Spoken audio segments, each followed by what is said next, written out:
सर्व पत्रकार बंधूंचं, भगिनींचं, इथे उपस्थित सर्व माझे पदाधिकारी या सर्वांचं या ठिकाणी हार्दिक स्वागत। सर्वांना माझा जय ओबीसी। मित्रांनो, आपल्या सर्वांना कल्पना आहे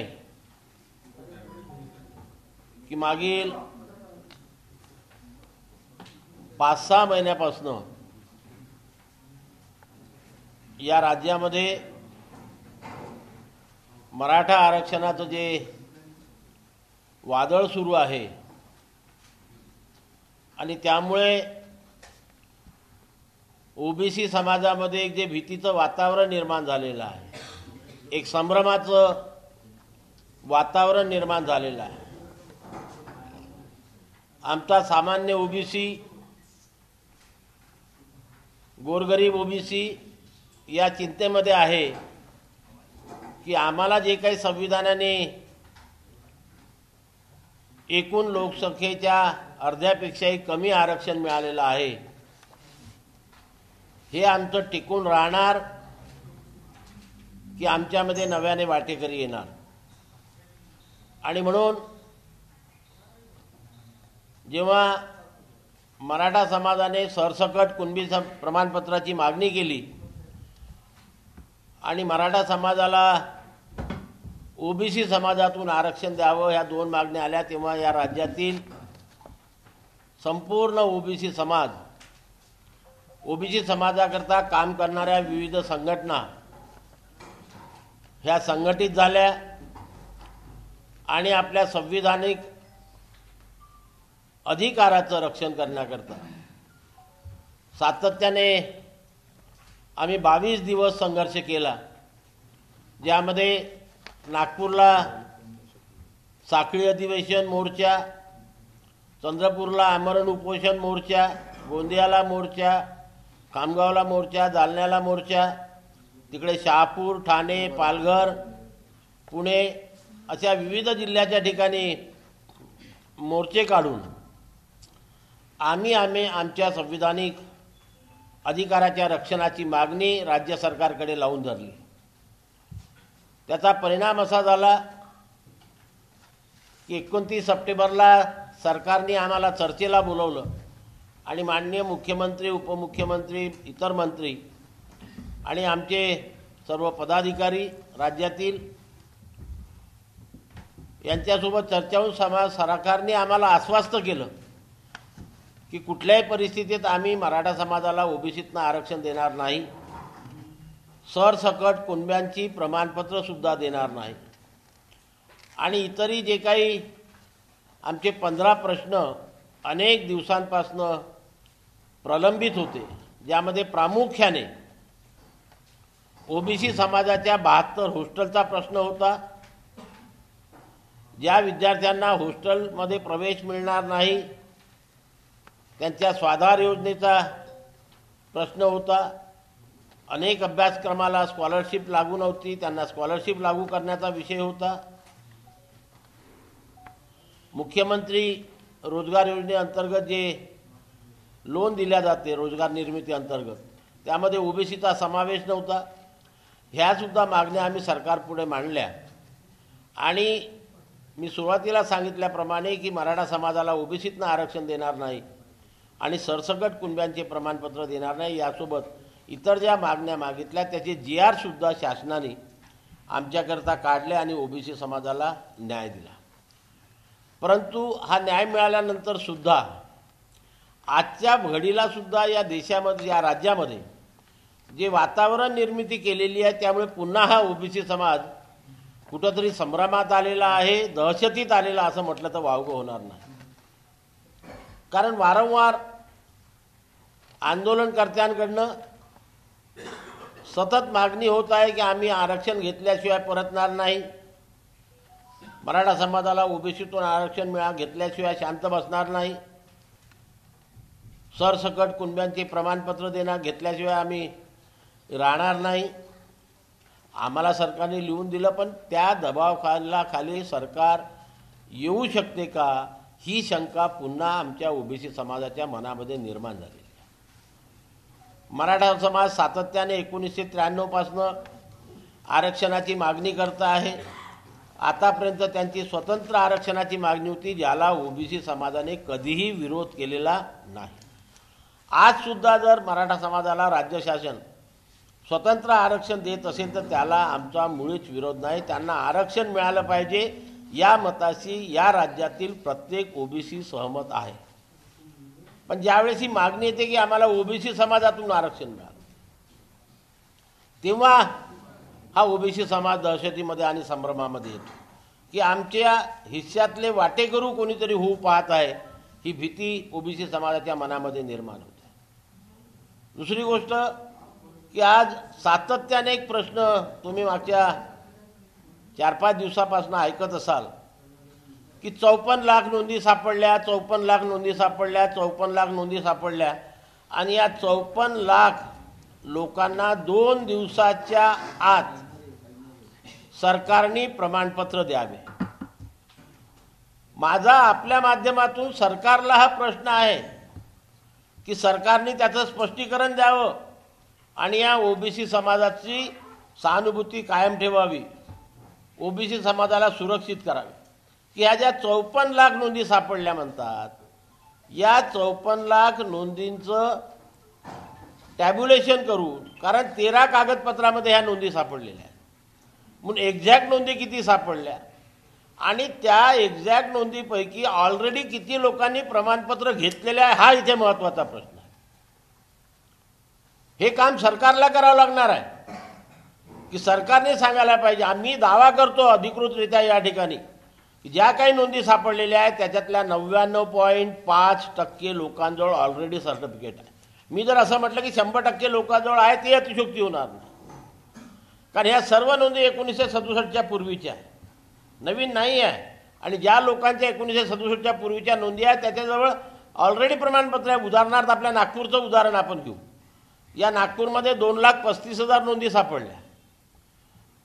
या 2,35,000 मध्ये रिपिटेशन जर टाळलं आपण, समजा 1.5 लाखावर आलं, 1.25 लाखावर, सर्व लोकांजवळ सर्टिफिकेट। इथे बसलेले जेवढे लोक ओबीसी महासंघाची या ठिकाणी बसले, आपल्या पत्रकारांमध्ये काही लोक असतील, असा कोण माणूस आहे नागपूर जिल्ह्यामध्ये किंवा आमच्या विदर्भामध्ये, कोकणामध्ये, उत्तर महाराष्ट्रामध्ये की ज्यांच्याजवळ कुणब्याची नोंद आहे आणि प्रमाणपत्र घेतलेलं नाही? एकही माणूस शिल्लक नाही। 1994 पासून आम्ही लाभ घेऊन राहिलो।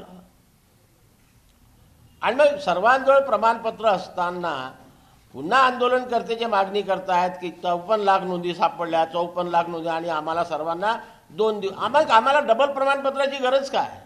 म्हणून आता सरकारला माझं निवेदन आहे आपल्यामार्फत की सरकारने आता नव्याने मराठा समाजाचं मागासलेपण सिद्ध करण्याचं सर्वे आजपासनं सुरू झालं असं ते म्हणतात, पण खरं म्हणजे उद्या आणि परवा प्रशिक्षण आहे, 26 तारखेला सुट्टी आहे, 27 तारखेपासून ते काम सुरू करतील, 31 तारखेपर्यंत त्यांना ते काम पूर्ण करायचं आहे। पण मला हा प्रश्न या ठिकाणी निर्माण होतो की या राज्यातील 12 कोटी ते 14 कोटी लोकांचं सर्वेक्षण करताना 5-6 दिवसामध्ये ते कसे शक्य आहे? कारण सरकारने अनेक माणसं लावली असतील, यंत्रणा लावली असतील, तो त्यांचा प्रश्न। दुसरा प्रश्न इथे हा येतो की इथे सर्वे करताना मराठा समाज आणि ओपन कॅटेगरीचा सर्वे ते करणार आहे आणि आम्ही जे SC ST OBC आहोत यांची फक्त नोंद घेणार, म्हणजे त्यांना SC ST OBC open Maratha सर्वेच्या घरी जायचं आहे। मग हे जात असताना कोणत्या घरी जायचं याचं कॅटेगरीशन सरकारने काय ठरवलं ते काय डिक्लेअर केलेलं नाही, कारण याच्यामध्ये व्हायला पाहिजे अतिश्रीमंत, कमी श्रीमंत, मध्यमवर्गीय, बिलो पॉवर्टी लाईन, बिलो ए, या सर्व प्रकारच्या लोकांचं सर्वेक्षण होईल, तेव्हाच एक्झॅक्ट एखादी जात किंवा एखादा समाज मागासला आहे किंवा नाही हे सिद्ध होईल। आणि म्हणून हे सर्वेक्षण करताना सरकारने ज्या 54 लाख नोंदी सापडल्या त्या 54 लाख लोकांचं सुद्धा सर्वेक्षण करावं, त्यांच्या घरी टीम पाठवाव्या आणि त्यांच्यापैकी किती लोकांकडे प्रमाणपत्र ऑलरेडी आहे आणि ओबीसीचा लाभ घेत आहेत हे सुद्धा हा आकडा सरकारने जाहीर करावा, जेणेकरून ओबीसी समाजामध्ये असलेला संभ्रम हा दूर होईल आणि एक्झॅक्ट नवीन नोंदी किती सापडल्या हा आकडा जाहीर होईल. एक्झॅक्ट आकडा जाहीर होणं आवश्यक. अन्यथा आज या 54 लाख या आकड्यामुळे मराठा समाज आणि ओबीसी समाज दोन्ही समाजाची दिशाभूल होते. एका बाजूला मराठा समाजाचे लोक खुश आहेत की आमच्या 54 लाख नोंदी सापडल्या, आणि दुसऱ्या बाजूला मराठा समाजा संभ्रमात खरंच या नवीन नोंदी आहे की जुन्या नोंदी आहे. आणि म्हणून ही बाब सरकारने क्लिअर करणं फार गरजेचं आहे. त्याचप्रमाणे आपल्याला माहीत आहे की सरकारने आता न्यायमूर्ती शिंदे समिती गठीत केली होती. शिंदे समितीने कुणबी जातीच्या नोंदी शोधताना आतापर्यंत फक्त 2च कागदपत्र अधिकृतरित्या ग्राह्य धरले जात होते. ते म्हणजे महसूल पुरावा किंवा शैक्षणिक पुरावा. आता न्यायमूर्ती शिंदे समितीने त्याची व्याप्ती वाढवून 13 प्रकारचे कागदपत्र त्यामध्ये नोंदी शोधलेल्या आहे. म्हणजे 11 कागदपत्राची वाढ केलेली आहे. आता या 11 कागदपत्रांना अजून राज्य सरकारने अधिकृतरित्या मान्यता दिलेली नाही. न्यायमूर्ती शिंदे समितीने घेतलं, परंतु सरकारची मान्यता मिळालेली नाही. आणि म्हणून सरकारने 27 डिसेंबरला एक महाराष्ट्र शासन राजपत्र निर्गमित केलं होतं की आम्ही अशा अशा प्रकारच्या या कागदपत्रांना मान्यता देऊ इच्छितो. याच्यावरती कुणाचे काही आक्षेप असेपर्यंत नोंदवावे. आता याच्यावरती अनेक लोकांनी आक्षेप नोंदवलेले आहेत की आपण या कागदपत्रांना अतिरिक्त कागदपत्र व्हॅलिडिटी कशाच्या आधारावर, आणि ती व्हॅलिडिटी आता फक्त मराठा समाजाकरता नाही राहणार, तर SC ST OBC सर्वांकरता राहणार. आणि मग आता सर्वच वर्गातील लोक याला विरोध करतात आहे. आणि म्हणून याचं सुद्धा आता आक्षेप नोंदवल्यावर त्या आक्षेपांचं जोपर्यंत निराकरण होत नाही तोपर्यंत शासन तशा प्रकारचा शासन निर्णय किंवा राजपत्र काढू शकत नाही. आणि अशा प्रकारचं राजपत्र जोपर्यंत निघत नाही तोपर्यंत सरकार नव्याने सापडलेल्या कागदपत्रावरील नोंदींना ग्राह्य धरून प्रमाणपत्र इश्यू करू शकत नाही. हा सर्वात तोड या ठिकाणी ज्याला आपण म्हणून निर्माण झालेला आहे. आणि अशा परिस्थितीमध्ये आंदोलनकर्त्यांकडनं वारंवार जे दबाव तंत्राचा वापर सरकारवरती केला जात आहे, त्यामुळे आम्ही सुद्धा या ठिकाणी आज आपल्या माध्यमातून जाहीर करतो की जर सरकारने कुठल्याही दबाव तंत्राखाली येण्याचं धाडस केलं तर हा महाराष्ट्रातील 400 जातीमध्ये विभाजित असलेला 60% ओबीसी समाज, कोणी काही म्हणत असले तरी आम्ही अधिकृतरित्या सांगतो की आम्ही 60% आहोत. या 60% ओबीसी समाज सरकारला झोपू देणार नाही.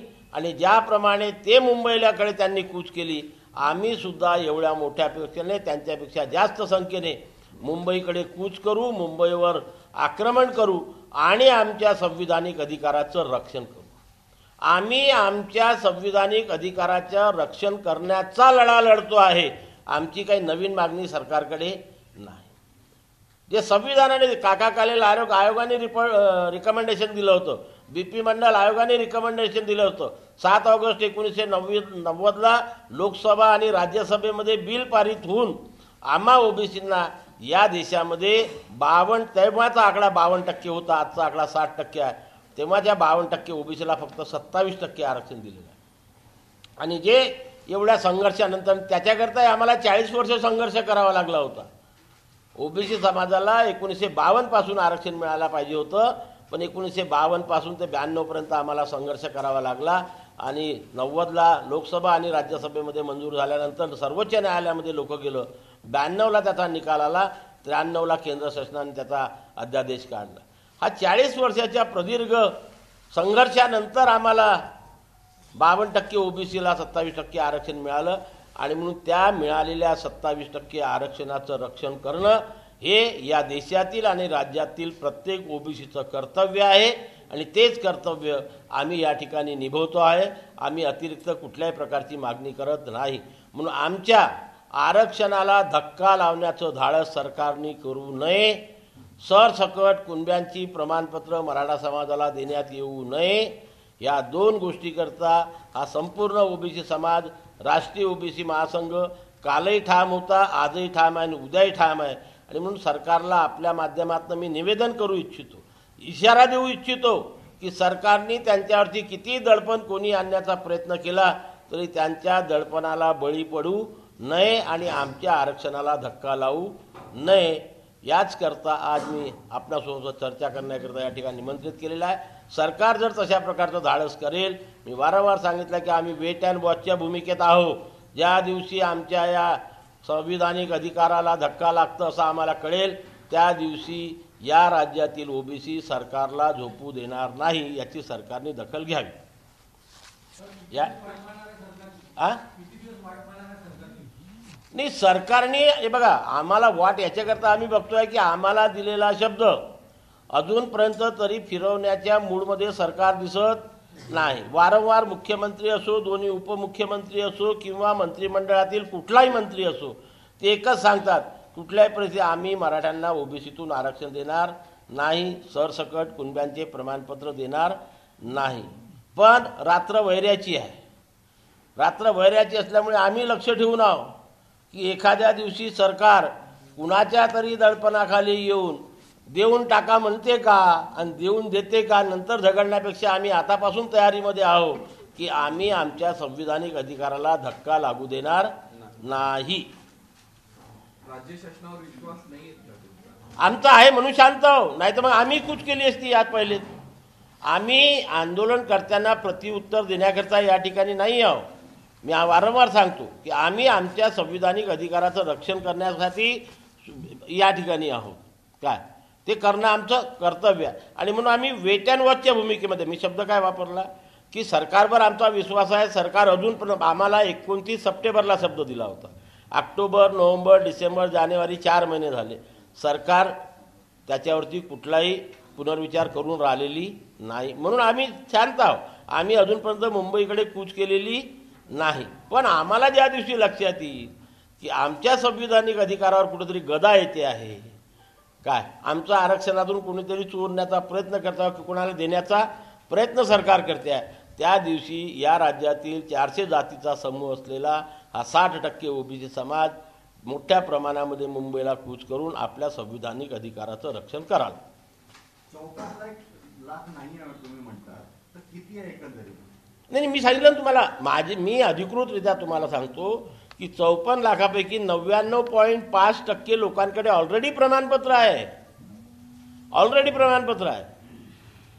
हे बघा, तुम्ही लोक समजून घ्या की जी शिंदे समिती बसविण्यात आली होती त्यांनी काय केलं, 1948 ते 1967 किंवा 48च्या पूर्वीचे कागदपत्र तपासले. त्याच्यामध्ये कोणाकोणाचे कागदपत्रावर कुणबी मराठा कुणबी किंवा कुणबी मराठा हे 3 प्रकारे जाती लिहिलेल्या आहेत, त्यांची आकडेवारी काढली त्यांनी, नोंदी पडली. आता याच्यामध्ये ज्यांच्या 48 ते 67च्या मध्ये नोंदी आहेत त्यांनी ऑलरेडी प्रमाणपत्र घेतले आहे ना, कारण आरक्षण ओबीसीला केव्हा लागू झालं, 1994ला. 2004ला मराठा कुणबी आणि कुणबी मराठा आले. तर ज्यांच्याजवळ ज्यांच्या महसुली कागदपत्रात किंवा शैक्षणिक कागदपत्रामध्ये कुणबी मराठा कुणबी किंवा कुणबी मराठा लिहिलेला आहे, त्या सर्वांनी ऑलरेडी कागदपत्र काढले. त्यांचे पोरं ग्रॅज्युएट झाले, पोस्ट ग्रॅज्युएट झाले, नोकरीला लागले, सर्वच लागले. ते लोक पुन्हा कशाला घेणार प्रमाणपत्र, कारण ऑलरेडी ते बेनिफिट घेऊन राहिले ओबीसीचे. म्हणून बरं झाला तुम्ही मुद्दा काढला. म्हणून या माध्यमातून पुन्हा मी सरकारला सांगू इच्छितो की आता जो मराठा समाजाचं मागासलेपण सिद्ध करण्याचं सर्वेक्षण सुरू आहे, हे सर्वेक्षण करताना मी वारंवार सांगतोय की फक्त आणि फक्त मराठा जातीचं सर्वेक्षण करावं. कुणबी मराठा कुणबी, कुणबी मराठा, लेवा पाटील, लेवा पाटीदार, लेवा कुणबी ह्या ज्या 6 जाती आहेत, ज्या 6 जाती ऑलरेडी ओबीसी मध्ये आहेत, मग ज्या जाती ओबीसी मध्ये आहे, ओबीसीचा फायदा घेत आहेत, त्या जाती मिळून कसा काय सर्वे होणार? त्या जाती सोडून सर्वे व्हायला पाहिजे. कारण गायकवाड आयोगाने त्याचं सर्वेक्षण करताना ह्या 6 जाती प्लस मराठा अशा 7 जाती मिळून सर्वे केला होता आणि या 7 जातीची लोकसंख्या 30% आहे असं दाखवलं होतं. मग आम्ही 6 लोक ऑलरेडी ओबीसी मध्ये आहेत, आमचे कशाला तुम्ही त्याच्यामध्ये गणना करता? आम्हाला मायनस करा.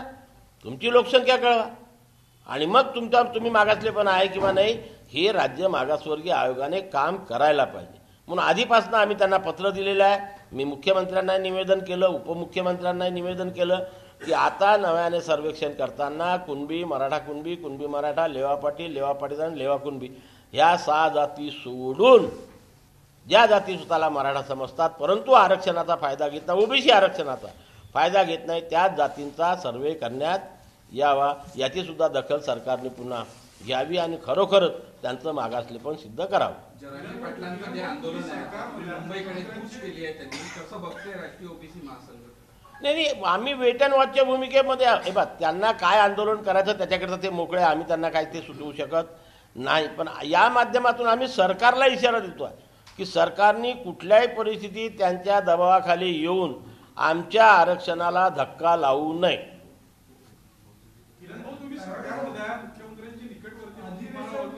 एक हां विशेष अधिवेशन बोलावलेलं आहे सरकारने, तर या आंदोलनाचं मुंबईकडे केलं तर याला पण पॉलिटिकल आहे का?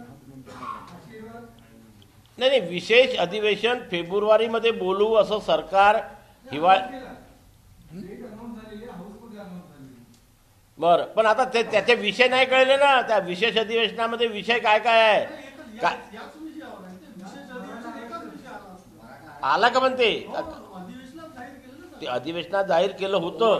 पण आता त्यांचं आता जे राज्य मागासवर्गीय आयोगाला काम दिलेलं आहे आणि राज्य मागासवर्गीय आयोग एवढ्या फास्ट काम करते आहे, या राज्य मागासवर्गीय आयोगाचा अहवाल आल्याशिवाय, मी अहवाल शब्द वापरतो, अहवाल आल्याशिवाय राज्य सरकार अधिवेशन घेऊ शकत नाही हे तुम्हाला सांगतो.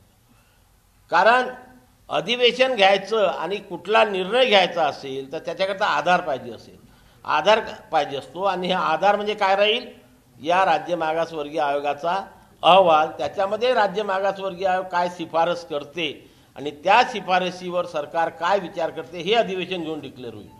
आता या राज्य मागासवर्गीय आयोगाचा अहवालच तिथपर्यंत येते की नाही, कारण 30 तारीख लास्ट डेट दिली आहे, नंतर टॅब्युलेशन आहे, 30 तारखेपर्यंत होते की नाही होते याच्यावर शंका आहे. जरी त्यांनी डेट दिली असली तरी मी मगाशी ज्या ठिकाणी जसं आपल्याला म्हटलं की 60% SC ST OBC जर मिळाला आपण तर 80% लोक होतात. या 80% लोक सोडले तर आले 20%. आज जवळजवळ 12 ते 14 कोटी लोकसंख्या आपल्या महाराष्ट्राची आहे. म्हणजे जवळजवळ त्यांना 2.5 ते 3 कोटी लोकांच्या घरी जायचं आहे. मग 2.5 ते 3 कोटी लोकांच्या घरी जाऊन तेवढी माहिती भरून त्याचं टॅब्युलेशन करून हे करून रिपोर्ट तयार करणं आपण म्हणतो तेवढं सोपं नाही, तुम्ही किती केलं तरी. आणि म्हणून जोपर्यंत हा राज्य मागासवर्गीय आयोगाचा अहवाल येत नाही तोपर्यंत जरी सरकारने घोषित केलं असलं तर ते अधिवेशन होईल की नाही याविषयी मी साशंक आहे.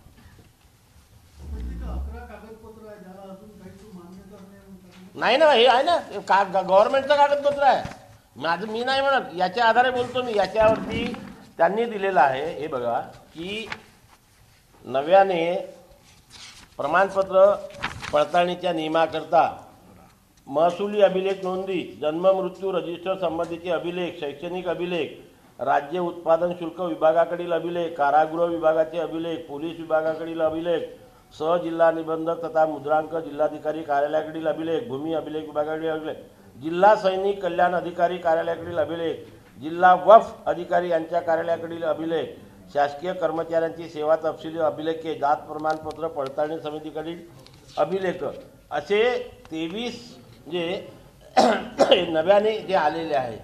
आतापर्यंत मी मागाशी सांगितलं आपल्याला का 2च कागद ग्राह्य धरल्या जात होते, महसुली कागदपत्र किंवा शैक्षणिक.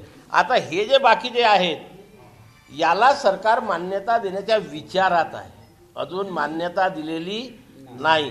याच्यावरती लोकांकडनं आक्षेप बोलावलेला आहे. 16 तारखेपर्यंत ते आक्षेप घेताना आता सरकारी कधी कधी एवढी गडबड करते. आता आम्हाला म्हणून शंका येते कधी कधी गडबड होऊ शकते का, की त्यांनी 16 तारखेपर्यंत आणि आता कम्प्युटरचा जमाना असताना मंत्रालयात स्वतः ऑब्जेक्शन आणून द्या अशी अट टाकली होती. आणि आता हे सर्वांकरता लागू होणार आहे.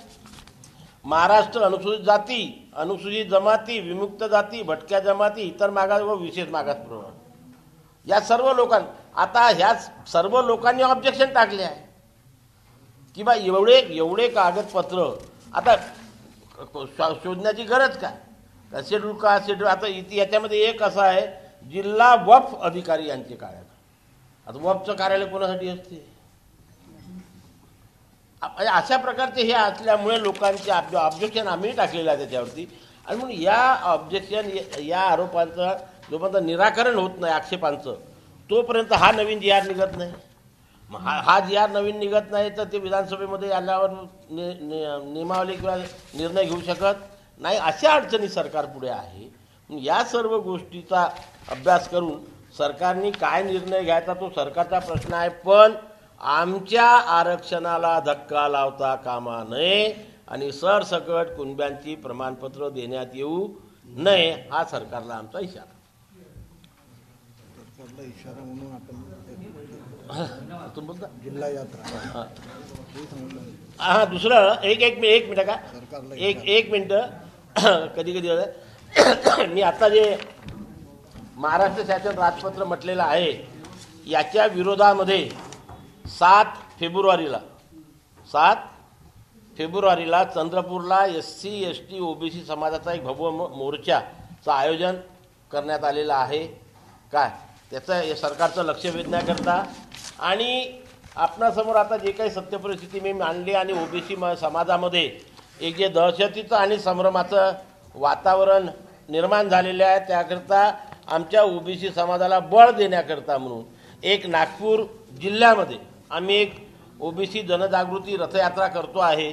त्याची सुरुवात होणार आहे 31 जानेवारी ते 5 फेब्रुवारी असं 6 दिवस ही यात्रा पूर्ण नागपूर जिल्हा फिरेल आणि लोकांमध्ये जी काही चिंतेची बाब आहे, संभ्रम आहे, तो दूर करण्याचा आम्ही प्रयत्न करू आणि सर्वांना OBCंना संघटित करण्याचा या माध्यमातून प्रयत्न राष्ट्रीय OBC महासंघातर्फे करण्यात येणार आहे. धन्यवाद.